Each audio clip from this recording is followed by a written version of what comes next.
पळयत जाल्यार डीजीपी स्वता एटीएस कमांडो घेवन भोंवता. एटीएस एस्टॅब्लिश केले फॉर अ डिफरंट पर्पज. हांगा पळयत जाल्यार अशें कितें दिसता की ताका थ्रेट आसा काय कितें?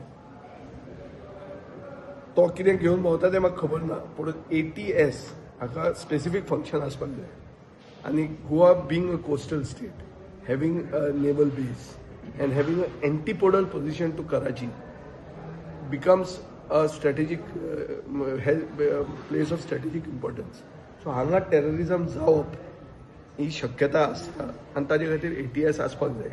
आनी ATS should be used even though there is no incident as yet, but should be used to prevent incidents which can happen. पण हांगा डीजीपी घेवन भोंवता. Very sorry, I don't understand this.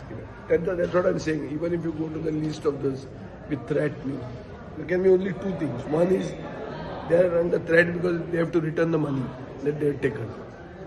Other is, आणि कांयच ना ताका answer. नाल्यार person under threat should be me. Biggest threat म्हणतो हा म्हाका चड उलयता हांव बोबाटो म्हणून. आमी कोणाक मागूंकूच ना बरें प्रोटेक्शन. कोणाक हांकां कोण हे आमदार कित्याक प्रोटेक्शन जाय हांकां?